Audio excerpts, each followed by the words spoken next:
Do you have a collection of films and videotape sitting in your attic, basement, hall closet, or a box somewhere that are being lost to time? Creative artists can transfer your 8mm, Super 8mm, and 16mm films, as well as converting your VHS, CVHS, 8mm, and mini DV to DVD. Preserve your family's video history for the generations to come.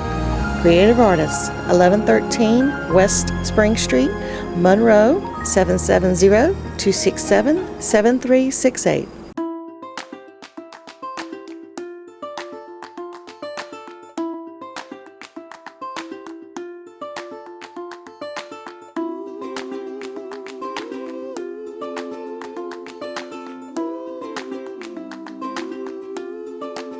Where do you come alive?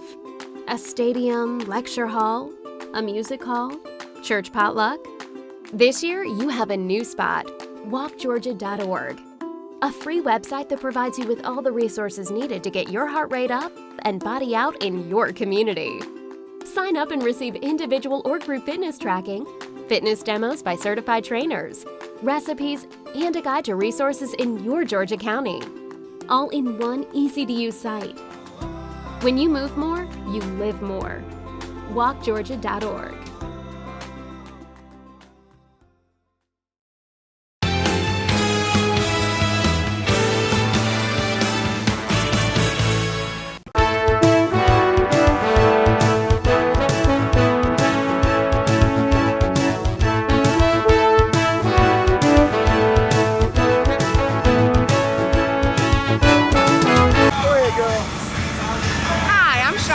Of Bruce's Sweet Sensations.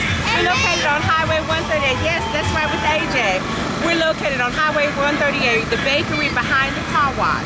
And we're here today at the Monroe Food Truck here at the Cotton Mills, having a great time. Thanks you guys for supporting us.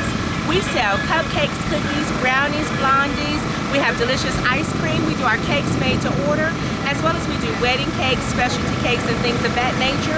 We welcome you to look us up on Facebook at Bruce's Sweet Sensations. We also have a wonderful our website is brucessweetsensations.com, and we just want you guys to come and see us. We are open Tuesday through Thursday from 10 o'clock to 7 o'clock, Friday from 10 o'clock to 9 o'clock, and Saturdays 11 o'clock until 6 o'clock.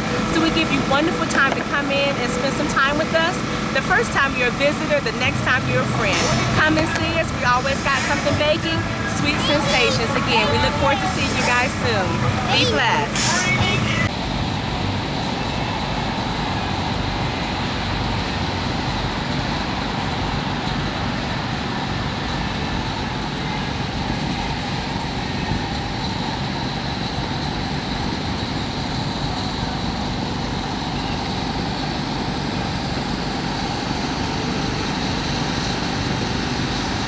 Hopefully this has given you a better view of the food court. We'll kind of scan down through here. And remember, this is an annual event. Happens the last weekend in July every year. And it's kind of getting ready for the kids to start back to school. And then at 6:30 tonight, then we have the big movie, Movies at the Meal. And that will start around sunset and last for about an hour and a half. So this is a good time to bring the family to the Monroe Mills and enjoy the festivities here and the movie at the meal. This is Paul Mullins with Walton Entertainment. Now we're going to give you an aerial shot, let you see all the people that are here tonight for the show. There's a lot here. It's about 8:30 and the people just keep coming, so there are going to be quite a few people here tonight. As you can tell from the cars parked everywhere down at the rec center, Felker Park, over at the Walton Mills, all up and down the streets. There's just there are a lot of people here tonight, and the weather has turned out pretty good. A little bit on the warm side, but I think everybody's going to enjoy the show tonight. This is Paul Mullins with Walton Entertainment.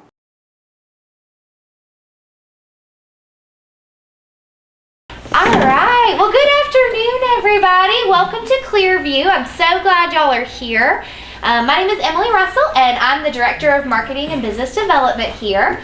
And one of my favorite parts of my job is that I get to host these Lunch and Learns events every single month. So this month we are talking about esophageal cancer and learning about what are some of the signs and symptoms, what are some preventions that you can do, and what are some treatment options as well as some of the resources that we have here at Clearview to treat that. And then next month we will be talking about the onset of dementia and how to recognize the signs of that, symptoms, all those kinds of things. So you guys be sure to mark your calendar. I believe it's May 19th off the top of my head. But you can always call that phone number that you call to register or visit our website to find out more. So today we are so excited to have with us two University of Georgia students that are both seniors, and I'm gonna let them tell you guys about themselves and a little bit about kind of how they came to here, and they're actually going to be doing the presentation for y'all. So without further ado, I'm going to turn it over to you guys, okay? All right. Oh, hi, I'm Quinaria Streeter. Like Emily said, I am a senior at the University of Georgia, and me and Matt both are, so we'll be graduating in May. And we are both health promotion and behavior majors. So our major really focuses on keeping the community healthy, work sites, school children, all of that. So we do whatever we can to promote health within our communities. And I'm Matt Culberson. I go to UGA, 4th year, and we're both health promotion majors that focus on improving the health of the community as a whole. And right now we're waiting grad school. We're awaiting to hear back from them to see if we got into our master's program. So that's where we're at right now. We've had a great 4 years. And now we're going to tell you a little bit about esophageal cancer, okay? Okay, so before we start talking about the cancer within itself, we're kind of going to just go over like the normal anatomy. That way you can better understand the consequences of if this normal anatomy malfunctions in any type of way. So the esophagus is basically just a muscle. It starts at the back of your throat and runs all the way to your stomach. And basically this is just the muscle that helps propel food from your mouth down to the stomach. And liquids go through this as well as food, and it reaches the stomach, but it is controlled by sphincters, both at the top of the throat and at the bottom of the stomach, to allow food not to respire and come back up through the esophagus to stay down in the stomach. Okay, so this is, if you kind of cut the esophagus in half, this is kind of what it would look like. And the esophagus is lined with different layers. And these layers are there to basically lubricate the esophagus, help the food go down easier, and also just to provide cushion and added protection, just in case you were to get hit there or in case you swallow something so it doesn't easily puncture the esophagus or something like that. And so the main, the inside of the esophagus is called the lumen, and that's where the food is going to touch. The outside layers are just there as protection layers. And the main layers that we're going to talk about are the mucosal layer, and that's right outside of the lumen, right there in the picture. And then the next layer outside of the mucosal layer is the submucosal layer. And so those are the two main layers that can have cancerous growth on them. And that's actually what esophageal cancer is the cancerous growth that's on those outside layers of the esophagus, not necessarily the esophagus itself. Okay, so the mucosal layers, like I said, is the first layer that lines the esophagus, and it's actually made of 3 smaller layers within that layer, but those aren't that important, so we're going to skip past those. And then the submucosal layer is that next layer, and that's a layer that contains a lot of blood vessels, a lot of nerve endings. So you could imagine if you have a tumorous growth or something like that, it's going to be really painful in that region. Okay, and the mucosal layer, this is also where the cancerous cells can grow, and the cancer cells are going to start on that layer and grow inward. So it's going to be painful to swallow because that cancerous growth is going to start from the outside and go further inward, basically closing your esophagus gap, so it's harder to squeeze food and liquids and things like that down there. So the mucosal propypia is the thick layer of muscle outside of the submucosal layer, so that's the layer of muscle that helps protect that layer of the submucosal. And it pushes food from the esophagus to the stomach, like we said before. And the adventia is the outermost layer of the esophagus. And so that's another layer that can be affected with cancerous growth. So as you can see in this picture, we all know that cancer is kind of like in 4 stages, not so bad to really, really bad. And so right here, it's just kind of showing how the cancerous cells can grow in the esophagus. So if you look at stage 0, you kind of see a little bump that starts on that layer. And like I said, it grows, as it gets bigger, it grows inward, basically blocking your food passage and things like that. Okay, so there are 2 main types of esophageal cancer. So those main types are the squamous cell carcinoma and the edema carcinoma. And those are basically just the cancerous tumors growing on those specific layers. So like we said before, and other rare cancers are there, but majority of the cancers that you hear for esophageal are going to be the squamous cell and the edema carcinoma.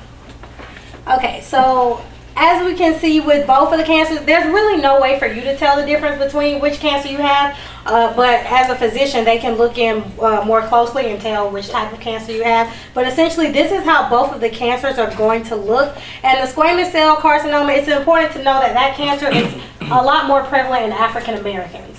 So that's an important tip to take from that one. And this used to be the main form of cancer, but with technology and with medication, it has become the second most common. So, and this is the most common one, the edema carcinoma, and that's the one that starts in the glands of the layer, of the mucosal layer, and it just, like I said, it starts in that layer, and the cancerous cells grow outward towards the center, affecting how you swallow. All right, guys, now that we've gone over the anatomy of the esophagus and how the inner workings of that go, do we have any questions about that before we move on? No? Okay. All right, so as we move on, we talk about what goes right and what goes wrong with that, and let's say the steps we take in our life that will change those factors, okay? So here we have the stages of the esophageal cancer right here.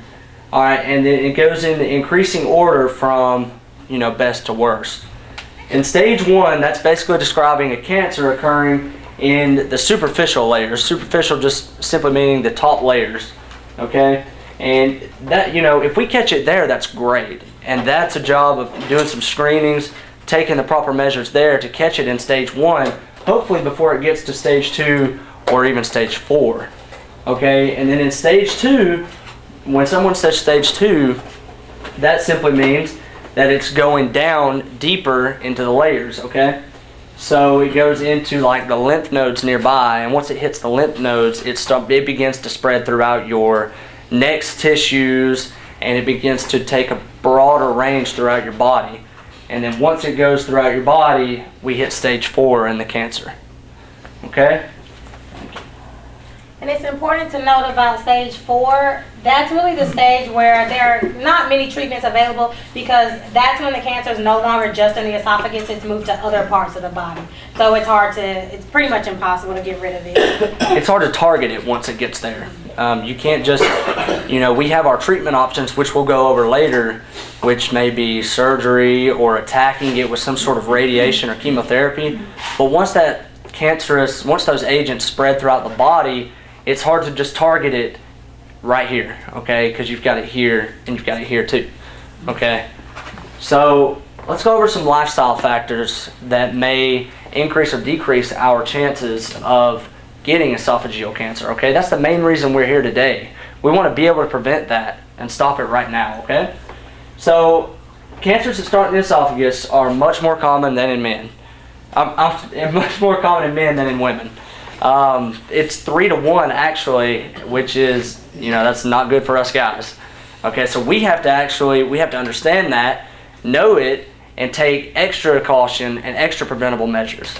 Okay? Many of these cancers are in fact linked to tobacco or alcohol use, as well as being overweight. Okay? That's the same as with a lot of cancers. Tobacco and alcohol are, your number 1 leading risk factors. Not saying, you need to just cold turkey cut it out immediately, but if we can wean off that throughout the future, that would be our best bet. Okay, so next we're going to talk about some more risk factors that increase your chances of developing esophageal cancer. And being older than 55 is one of the main risk factors. So, but that's something we can't help, but as long as we try to do other lifestyle behavior changes and make sure we're up on our screenings, then we can kind of fluctuate our results for that one. And so somebody mentioned that they had the Barrett's esophagus. So basically that relates to the next one that we have in bold, which is acid reflux.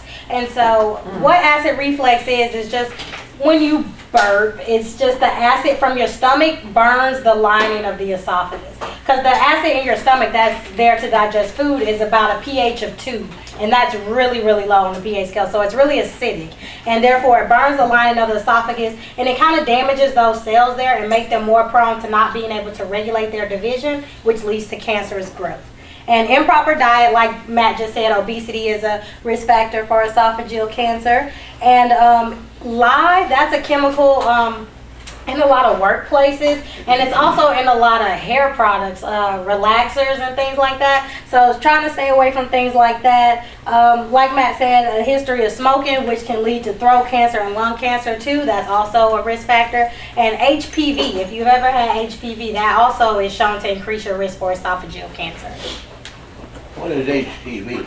HPV is human papillomavirus, and that's mainly transmitted through sexual contact. All right, so now let's talk about some changeable factors, what I began to go into earlier. Let me ask you, and we'll have a discussion here, what are some preventative methods or some lifestyle changes, we may have already discussed them, that we could make in order to lower our risk of esophageal cancer? Anybody have an answer with that? Fresh vegetables and fruit, that's what they say. Yes, ma'am, you're exactly right there. You're exactly right. Those do not have the carcinogens that other foods that sometimes may taste a little better, they don't have those same carcinogens in them. Okay, so fruits and vegetables we always want to get a lot of in our meals. We place a high importance on that. Do we have anything else that we'd like to add? Exercise. Definitely. We definitely need to get exercise, because what does exercise do? It prevents obesity. We keep the endorphins going throughout our body, okay, which make us feel better each day. So preventing that obesity also puts a lot less strain on the esophagus and on the stomach and on, a less likelihood of the acid reflux that Q is describing. Okay? So let's say that we're older than 55, okay, so we've got that risk factor, and we may have a little bit of alcohol or tobacco here and there, okay? So we need to know when to take these screening measures to know what we need to do in the future and where we actually stand. Okay, so these screening measures, there is one in particular, it's called an endoscopy. Now some of you may have already had an endoscopy, okay? The endoscopy, basically your doctor will pass a tube down through your throat, okay? It'll go into your esophagus, and it's got a camera on it, and it will look at what's around, okay? And I mean, it's amazing the technology that we have that we can do that. But we can go into our esophagus and look for cancerous cells, and we can tell the cancerous agents by the discoloration of the actual cells and the scarring of the throat. And the thing is, that's a major screening measure that we need to be looking at, because the acid reflux is really key here, because we can tell the early scarring and how it's going to lead, because we have all these previous cases that help us with that. Okay, so we know where it's going to go from there. So the number one, important that I'm trying to say here is to let's get out there and get those endoscopies. Let's make sure we're taking the proper screening measures so we know where we stand, and we know we can take the preventative measures properly. Does that extend to the stomach? Yes, sir, it does. It does. Now, a biopsy, some of you may have heard of biopsy. Now, that's in a lot of different, surgical measures here, and it's a test done on any part of the body. It's when they go in and they actually remove some of your tissue, and they take it into the lab, and what they do is they look at it there to see a little bit more in-depth of it, okay? A little bit more in-depth look than what we can get from the tube that goes through your esophagus, okay? In the, doing endoscopy, is there an age? I know a lot of doctors won't do a colonoscopy after a certain age. Is there a certain age that a lot of doctors won't do an endoscopy? Well, I don't know of an age per se, but, it never hurts to get in there and ask them, call them, ask them, and see what you can't find out about it, because as we're talking about here, the important thing to do is to make sure we're taking the proper preventative measures. That's the hardest thing that we as, in this room and we as a culture are having trouble with right now. We're facing the problems of, well, that's down the road, okay? So why do I need to worry about it today? Well, the thing is, when that is today, you're going to regret it, okay? So let's try and take those measures now, and let's do what we can. And, I'll see if I can't find out about that, if there is a maximum age per se. And another way to kind of dictate that is, like, if you're under 55, you should probably go get screened. But also, if you just exempt a lot of the risk factors, say you've had HPV, you have acid reflux, things that put you at a higher risk, you can kind of gauge how urgent your screening needs to be by those risk factors. And the acid reflux, I know we keep referring back to that, with it being such a major cause, with the scarring that it does and the damage it does to your throat. But they have medications that are very cheap, very affordable, that they will prescribe to you, and that will manage that on a daily, and it will take the acid reflux completely out. And, it does. That's great medication. So treatment options we have. Let's say that we've progressed onwards, okay, and we've actually we've been diagnosed with the disorder, okay. Well, treatment options that we need to know and be aware of are chemotherapy, radiation, and surgical options, okay? Now, all of these options will depend on simply your preference. They will depend on the stages at which that cancer is at. As we discussed earlier, is it at stage 1, stage 2, stage 3, or even stage 4? And it will also depend at, where it's at on the region in the body, okay? So let's talk about chemotherapy for a minute. I think we all have a good general understanding of what chemotherapy actually is. It's a drug treatment where we use chemicals to kill the cancer cells. Okay, now the hard part about that is that those drugs can actually harm our body in other ways. But, we kind of take, you're dealing with two demons there, and you need to take one of them out. So some of the side effects that we may face would be appetite changes, digestive disorders, fatigue, and hair loss. Those are the common ones.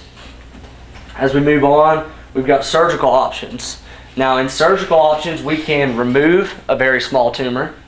We can remove a portion of the esophagus if it gets to a certain point where it is too large to remove safely.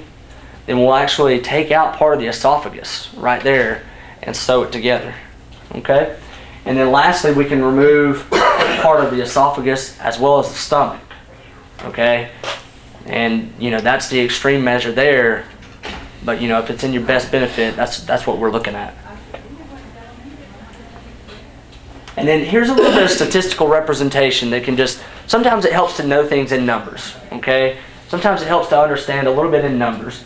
The lifetime risk of esophageal cancer in the United States is about 1 in 125 in men. Okay, so, it's not the most common cancer, but it's one that, as you'll see in the next stat right here, the rate of living past 5 years once diagnosed is 20%. Okay, medicine is taking that up. It used to be 5%. That was a decade ago. So, we're improving there. But we need to understand that 20% still, that's 1/5 of people. Okay? Right there. So, let me go back to that again. 1 in 125 men, as well as 1 in 435 women, okay? So.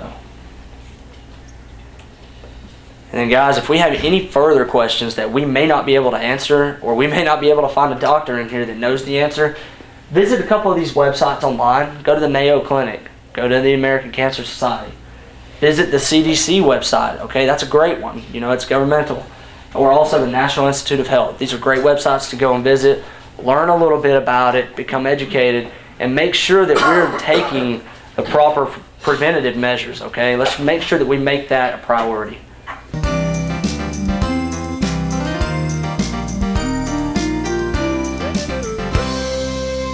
Hello, I'm Kenny Sargent with Keep Walton Beautiful and the Walton County Recycling Center. I want to thank you all for tuning in today. I want to talk a little bit about what's been going on around the center. We've been real busy. We stay pretty busy from the beginning of spring, normally up until it starts to cool off again. We're real busy. Last month, I think we had just under 1,600 cars come across the scale. And that is just for disposal. Those aren't the numbers on the recyclers we have that come in. So that's a lot of cars for us. So we're excited about being busy. Some of the people that have come to dispose, we normally try to give them some information on recycling and tell them if they're not recycling, how they can save a little money on their trash bill if they start recycling. So even for those that aren't recycling, it does give us an opportunity to talk with them a little bit about recycling and encourage them to do it. And we've got people to begin recycling that way. So us being busy is a good thing. That's what we like. Also in the last month, we finished up our litter index, and we did see a very small increase in the litter index this year, and I'll tell you a little bit about what the litter index is. The litter index, we get volunteers, and we normally have a group from the planning and zoning department here at Walton County. Normally let us have a couple of the code enforcement guys, and we send them out to specific roadways throughout the county in every district, and they're out there to score the litter on the roadsides. They look and they give scores based on what they're seeing out there. And this year it did rise just minimally, very small increase. But that does give us an idea when we do the litter index of some areas we can target in the future with the litter, and we kind of know, what's going on out there and where the litter is. And like I said, where we need to concentrate.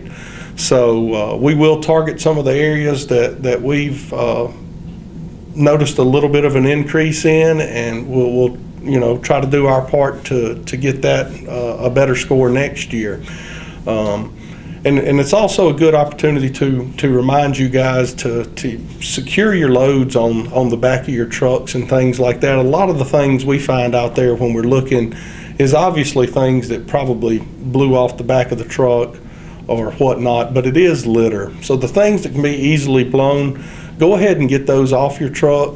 Either put them in the trash, or if they're recyclable, put them in a recycling bin somewhere. And some of the larger things, make sure they're tied down. When that air gets up under there, they blow off a lot easier than you may think just by looking at it. So a lot of what we see, we think comes off the back of the truck, and a lot of the other things, people are still, just throwing things out their window. So for those of you who don't, you can, kind of spread the word about what kind of issues that causes for all of us and how it makes our community look. And we're going to do our part to get out there and make sure everyone knows all of the problems with littering, and we would encourage you to do your part also. Going forward, we're beginning our preparations for Rivers Alive. We're getting in some T-shirt orders. We hope to be doing that in the next couple of weeks. We're reaching out to volunteers. It is pretty much our biggest event throughout the year, so we're really excited about that, and we're all systems go. We're looking for some new areas to get some of the volunteers out to clean near some of our waterways or in waterways, either way. So that's kind of what we're doing now. Anybody that's interested or wants to know more about Rivers Alive, feel free to give us a call down here. Our number is 770-267-1421. Call us anytime, and we're getting started on that one. And we will see you guys next time. Thank you.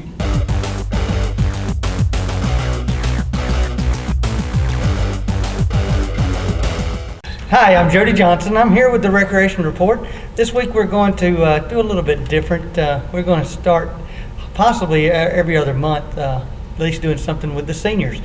We call this one of our most valuable programs, MVP, if you will have it, with the Recreation Department. And when we started over 10 years ago, we wanted to have recreation from age 90 down to the infants. And we have a lot of athletic programs, but several years ago we had Valerie come in and we said we want to do something for the seniors. Maybe we can do some type of exercise class, aerobics class. And well, we had no idea what it would do. But now there's over 100 people every day, Monday, Tuesday, Wednesday, Thursday, or Monday, Tuesday, Thursday, and Friday. We have classes at both Felker and Meridian Parks. So Valerie, we want to talk a little bit about senior aerobics, and why do seniors need to join the fitness class?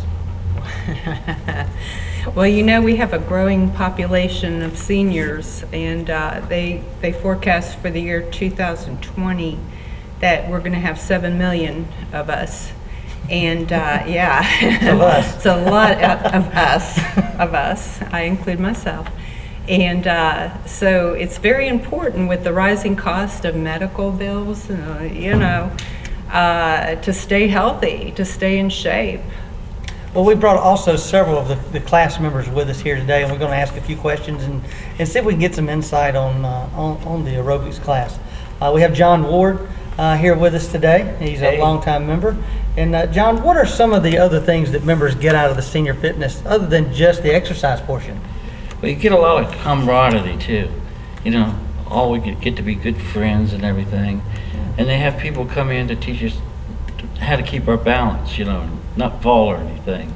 Lunch and learn. Mm-hmm. And they also have, what was that other one? The social aspect of it, yeah. But it's really good. It's really helped me out. Yeah, every holiday y'all seem to have a theme type luncheon or get together. We like to have fun. Have a lot of parties. I know I've seen the Wizard of Oz folks show up. Oh yeah.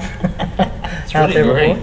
Well, we also have Maggie Wilbanks and Wendell Ford here with us today. We appreciate y'all coming in.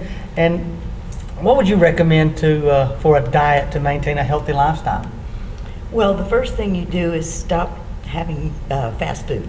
First. That's really good, Mag. I like that. You're learning about everything. Yeah. And then what you need to do is make sure that you eat as much fresh food as you possibly can, and cook it yourself. It really doesn't take that much longer. Right. And then balance what you eat with portion control, and also you don't need to fry everything. We are in the South. We are, I know. And the land of sweet tea, but that too should be just, keep an eye on how much of what you're eating and make it balanced. Read your labels. Read the labels on your food, because we're firm believers. We don't want to eat the processed food. There's a lot of additives in it, and if you can't read the label, what are you eating? So no fat doesn't mean no calories? Right. And if you need a linguistics degree to read the label, then something is wrong there. I like to know what's in my food. And if you can't pronounce it, definitely don't eat it. Yeah, the manufacturers do this. They put this stuff in the food, and they make it taste good. And it prolongs the shelf life, but it doesn't necessarily prolong our shelf life. That's right. That makes a whole lot of sense. So eat the things that go fresh from the market to you, and if you can buy local, I guess it's even better, or even from farmers market. Yeah, we got the farmers market right here in Monroe. Well, about every town now has them. I believe Loganville and Social Circle and Monroe, all three cities have them, and you can actually buy things. It may cost a little bit more than you pay, but it is worth it. I appreciate that's all real good hints. I know we're not dietitians, but those are great helpful hints. Well, I'll say one thing. I've lost 50 pounds. Oh, wow. And I've done it with aerobics and watching what I'm eating. And it will make a difference. 80% of it is what you put in the mouth.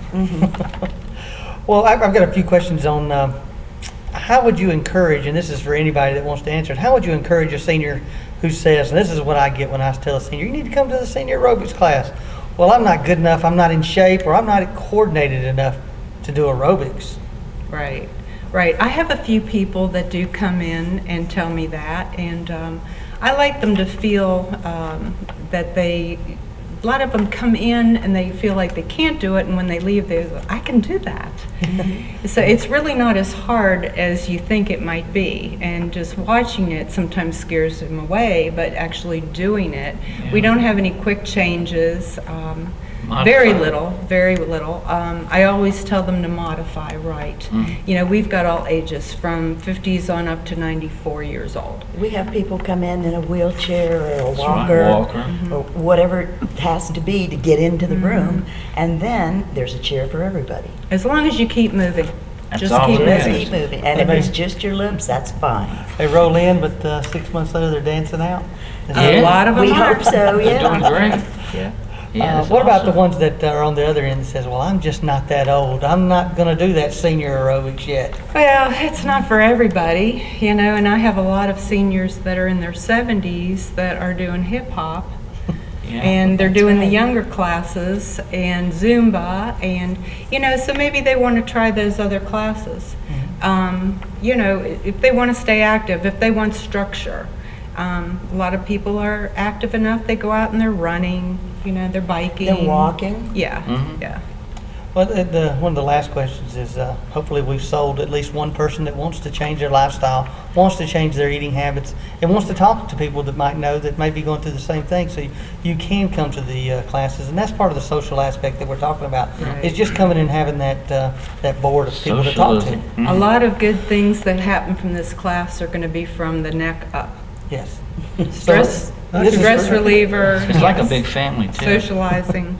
Well, I do see, once you come, you somewhat are hooked, and this is the main thing I hear from folks is, I don't want to miss. If I do, I feel bad. You look forward to it. Yeah, I hear it all the time. You realize if you miss, like you go on vacation for a week, when you come back, you know you haven't been there. Yeah, you feel it. Well, when do you meet and how do I join? Okay, well, we meet on Mondays and Thursdays in Loganville at Meridian Park Community Center, and that starts at 10:30 in the morning. Everyone usually gets there around 10. There are chairs available so you can hold on to for balance, or if you have to sit down.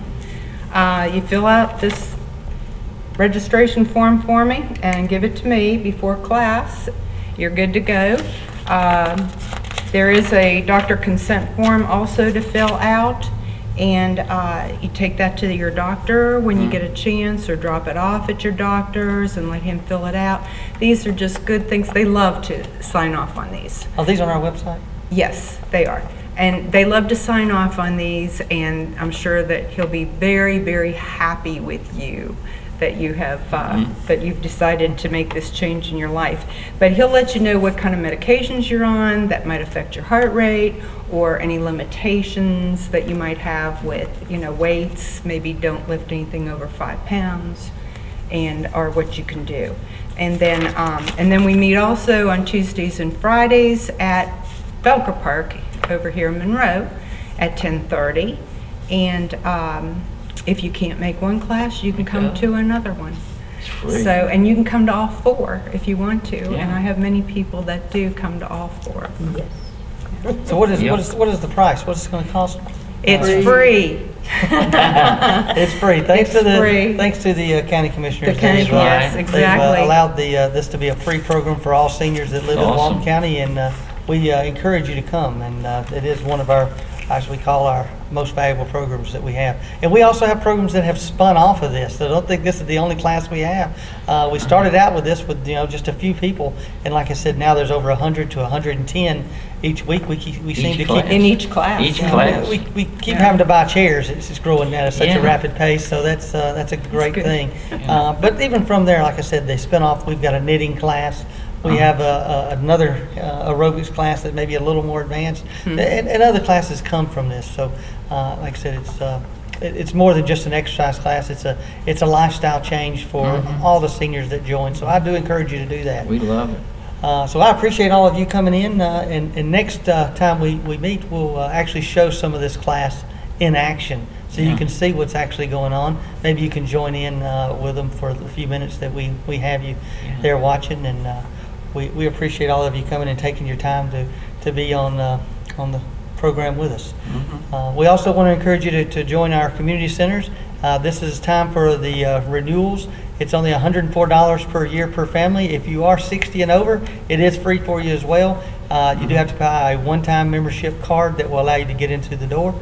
So we do encourage you to join in. Again, that's $2 per week per family. We prorate it as the year goes along. So it's a very affordable place to get started. And seniors?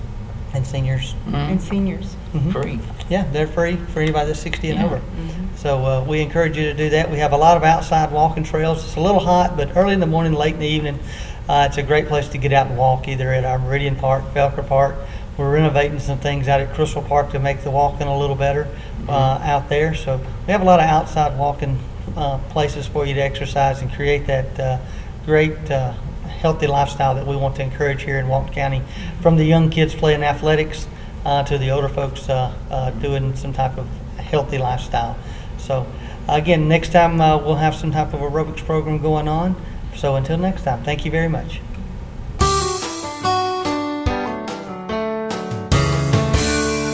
Hi there, I'm Emily Russell, Director of Marketing and Business Development at Clearview Regional Medical Center. Thank you so much for joining us today. I hope that you and your family are enjoying these warm temperatures and getting outside, maybe exercising, eating some good fruits and vegetables from the garden, all of those wonderful benefits that come along with summertime. So speaking of summertime, since gardens are in full bloom, harvest has begun, the farmers market in downtown Monroe is up and running. That brings us to fresh fruits and vegetables. And for those of you that may not know, June is actually considered Fresh Fruit and Vegetable Month. So to talk a little bit more about that today, I have two helpers with me, and I'll let them introduce themselves and where they're from. Hey, I'm Savannah. I'm from Jefferson, Georgia, and just graduated Health Promotions from the University of Georgia. Hey, I'm Kathy from Augusta, Georgia, and I as well just graduated from the University of Georgia with a Health Promotions degree. So as part of Health Promotions, a big part would be diet, correct? Correct. Okay, so when it comes to diet, we always hear, of course, that fresh is better. You know, fresh should trump all. So talk to me, you guys, a little bit about eating fresh fruits and vegetables. What does that mean? Well, according to the USDA, it's recommended that half of your entire plate, whenever you do have your meals, half of it should be the fruits and vegetables. So you should really include color and variety, and it should not actually include potatoes, because it's actually it has a negative impact on your blood sugar.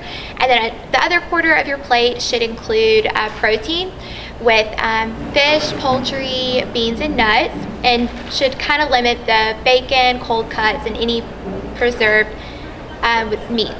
As well as the other quarter should be whole grains, and that includes oats, brown rice, and foods made with them, so like wheat pasta. So you should really include all of those items within your meal. It's recommended, and limit dairy and milk from 1 to 2 servings a day. So when we're talking about fruits and vegetables taking up, did you say half the plate?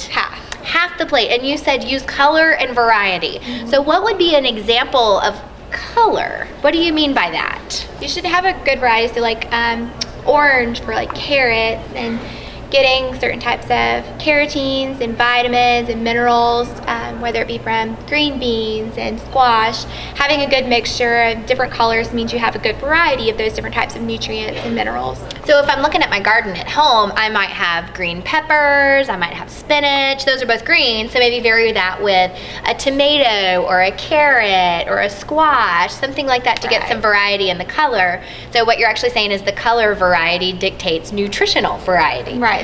Wonderful. Each different colors have different minerals within them. Fantastic. That is very good to have. That's definitely something to consider. And actually what Kathy's talking about a little bit is My Plate. And My Plate is kind of a neat way to know and understand the nutritional values that you should be taking in every day. There's lots of resources online about My Plate. We have resources available here at the hospital through our dietitian. If you have any questions, you can let us know on that. But that's great information. Anything else about My Plate that we need to be sure to remember? You should include natural oils when you do use them, so any like sunflower, Try not to use any other ones. More natural is better. So maybe like a Crisco or cooking in bacon fat or something like that might not be the best choice. So while you might be eating your vegetables, but you're sauteing them in bacon grease, sometimes you kind of have to come up with a little bit of balance there. It's important to get those vegetables. So speaking of those vegetables, is there a better way to prepare them? Should they be fresh? Should they be frozen? Should they be from a can? What are the thoughts on that? Yeah, so the FDA has actually done studies that show that fresh and frozen vegetables don't have that much difference in their nutritional value. Between producing the commercial produce and then the freezing process, you lose about the same amount. So it kind of equals out in the long run. There have been other studies done that show that canned, dried, frozen, fresh, and 100% fruit juice that has low sugar values are actually about the same in nutrition. So no matter really how you get your fruit or vegetable, it's just important to get it, I guess. Yes, and having a variety of those different kinds is important too, because they have a little bit different of the benefits. Yeah, because I've even heard that if you get canned vegetables, that maybe you should rinse them first to kind of get the extra sodium off of it with the preservatives and whatnot. Maybe that's a healthier alternative to take on. So that's important. That's important to note. So you don't necessarily have to buy fresh produce, which can be expensive at times if you don't have a garden at home. You can also opt for frozen or canned vegetables. But the important part is just to make sure that you get those vegetables. So let's talk a little bit more then about our fruits and vegetables. What are some fruits and vegetables that you would recommend? Well, right now it's the summertime, so we've got a lot of gardens and the farmers market going on, and some of the fruits and vegetables that are going to be in season right now are artichokes, eggplants. You've got your sweet corn, your summer squash, all kinds of berries, cherries, fruits, melons, peaches are all going to be good and in season for this summer. Very good. And something that Kathy mentioned earlier, which I thought was very notable, I think a lot of times, even in the South and maybe in other places, we automatically consider a potato as a vegetable. So are you telling me that that's perhaps not exactly what we should classify it as? We shouldn't classify it as a vegetable just because that doesn't give you much the nutrition that you need. Yeah, it's really just more of a starch, essentially. Exactly. And some people consider it because it is grown, and you just shouldn't. So perhaps eating a hamburger and french fries isn't giving you your protein and your vegetable. Right. The french fries don't exactly count as a vegetable. Where they might be a side item, they're not really a vegetable. Very good. Anything else that's noteworthy about fruits and vegetables this month? Well, it is important to know that in Monroe, from May 16th to October 10th is Farmers Market every Saturday from 8:30 to 12:30. So you can go and support your community and locally grown vegetables and fruits there. Yeah, that's a great way to not only get those fresh fruits and vegetables, but also to support your local farming economy. If you haven't been out on a Saturday, I definitely encourage you to do so. Everything from local honey to carpenter bee traps to fruits and vegetables and wildflowers and homemade dog treats, all sorts of different things, organic baked goods, gluten-free baked goods, just a variety of things out there, with the premier product being those fresh fruits and veggies.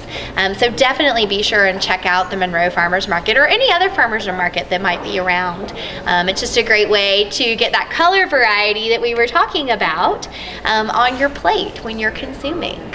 So, well, thank you so much for tuning in with us today. We encourage you to eat healthy, to eat right, to eat for a lifestyle that you can actually enjoy. If you ever have any questions about dietary needs or concerns, or perhaps even a dietary consult or dietary consults in regards to diabetes or any sort of illness or difficulty that you may be encountering, please give us a call. We have a physician referral line that we can get you hooked up with a physician or a dietitian, anything like that. In addition to that, we always have our senior events that are going on here at the hospital. So to check out any of these events or to learn about any of our physicians, you can always visit our website at clearviewregionalmedicalcenter.com or call our toll-free physician referral line number at 1-877-933-2762. Thank you so much for tuning in, and we look forward to seeing you next time.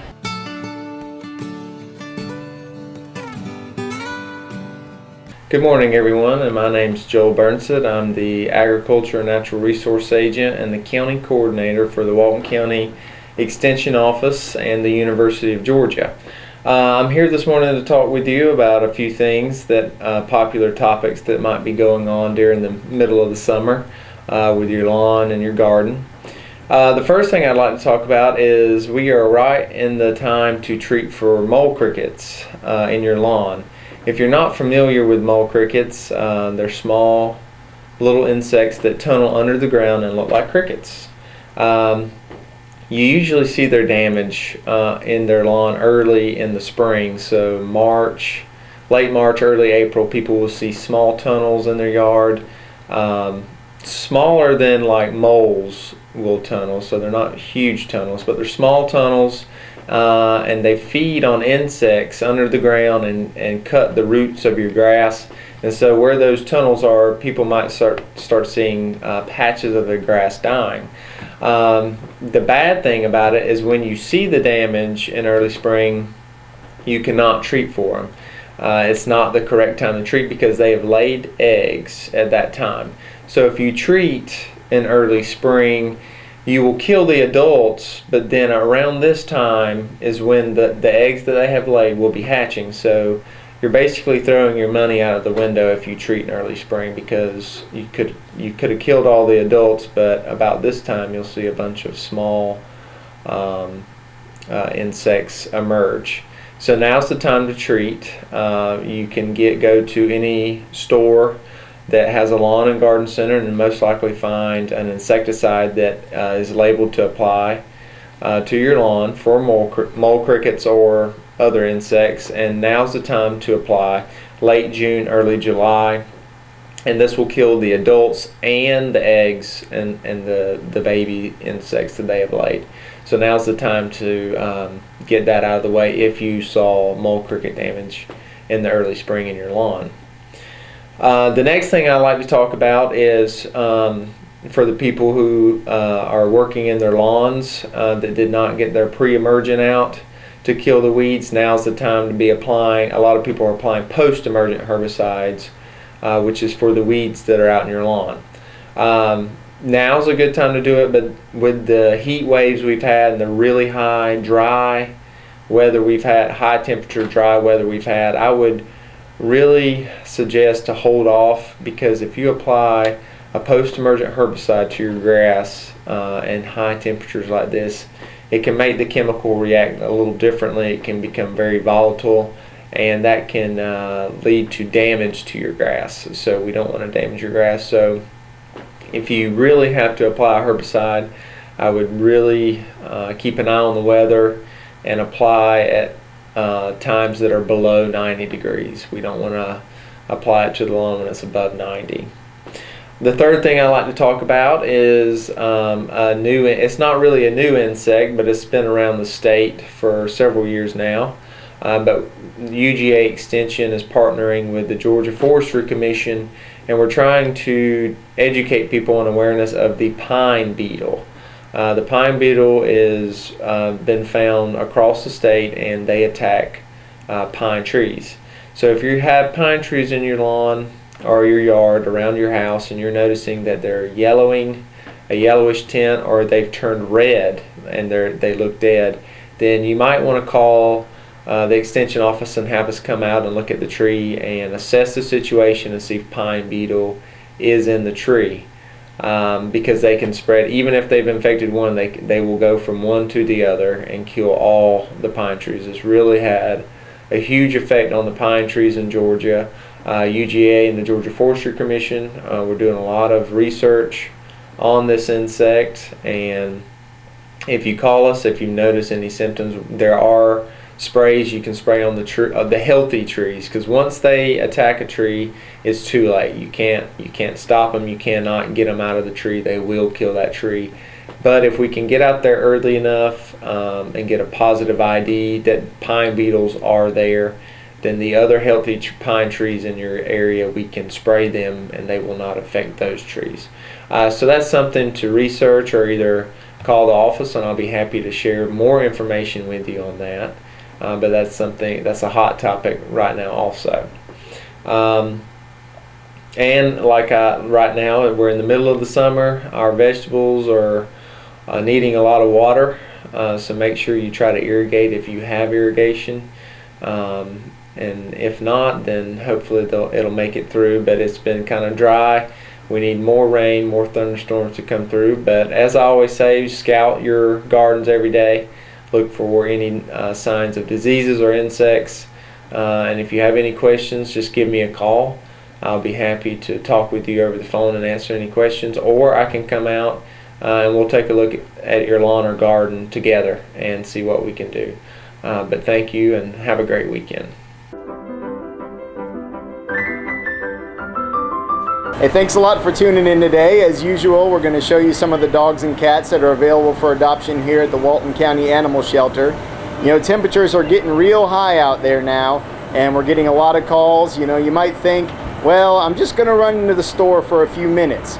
It can get really hot in your car really quick, and a lot of people are real quick to call. We've had several 911 calls this week out to Walmart, out to Home Depot, different places where the dogs are left in the car, and it can really cook your dog very quickly.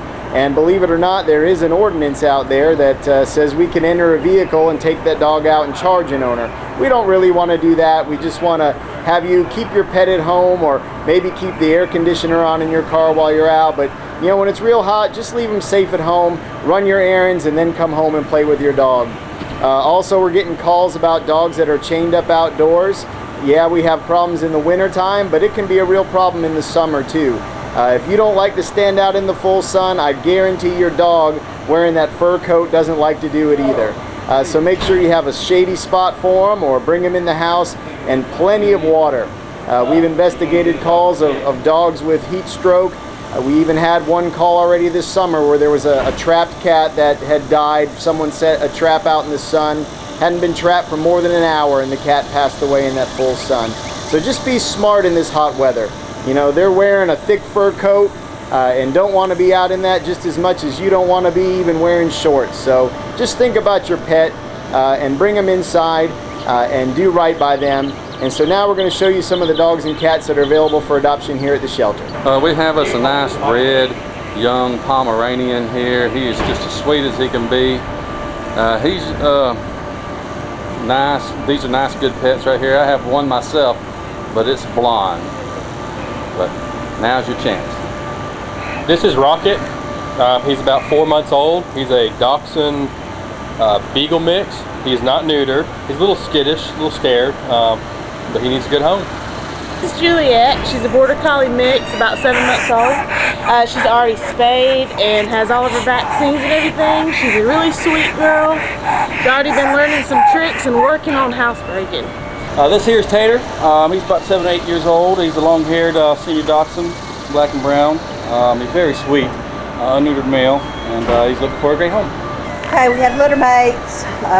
The gray and white one is a male. The one she's got is a female. They're about 3 months old. They just need a good home. This here is Miss Rose. She is a black and tan female spayed Min Pin Shepherd mix. Very energetic, very sweet. She's looking for a good home. We have a 3-year-old neutered male. He's a red bone mix. Very sweet. He's already neutered. He does need a good home and a good bath. This is Rosebud. She's about a year old. She's a Labrador mix. She's very energetic. She just needs a good home and someone to love her.